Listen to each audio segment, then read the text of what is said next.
Hi, this is Nick Forster. Every week on the air, we recognize someone our listeners have told us about, folks who are stepping up in their own communities or beyond and making a positive impact.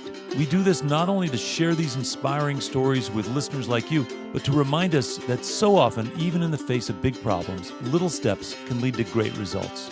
It's the eAchievement Award, and here's Helen to tell you about this week's winner. We recently had the opportunity to check in with one of our past eAchievement Award winners. We first spoke to Syd Mandelbaum on eTown back in 1997. Not long before, he'd begun an effort that focused on collecting leftover backstage food from concerts and giving it to soup kitchens and shelters in his area.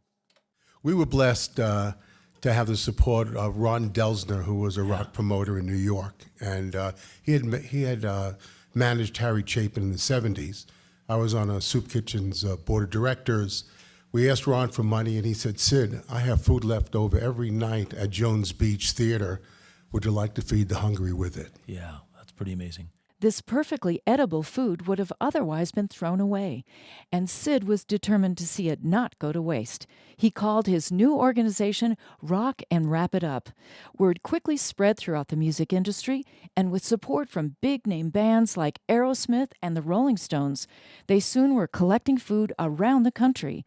Rock and Wrap It Up eventually branched out to engage students at middle schools and high schools, plus the staff at sports arenas, hospitals, hotels, even movie sets, getting them all to collect food at those locations as well. And remind me, when you were here last time, we talked about how many meals you had provided back in 97. Do you remember at that time it would have been? It was about 2 to 3 million meals we had. Yeah, provided to people in Yes. need. Yeah. And now this whole system, not even talking about the educational piece, but just in terms of meals, what's the number like now? We went over 1 billion meals last year. Wow. That's a pretty amazing accomplishment in its own right. But Rock and Wrap It Up's focus did not end there. Interestingly enough, we have morphed from an anti-hunger think tank to an anti-poverty think tank. Yeah. And it's a subtle difference, but our goal really is to get people not to be on the line of a soup kitchen. Right. And the reality is, it's all based and predicated on the ability of getting people on their feet, Right. getting them jobs, changing them psychologically if they need that, tutors if they need that. But it can be done. There's an educational component to Rock and Wrap It Up as well. We have recently launched a whole new group of lesson plans called the Whole Earth Calculator Climate Literacy Lesson Plans to get teachers Right. to recognize that there is a huge connection between lowering poverty footprints and lowering carbon footprints.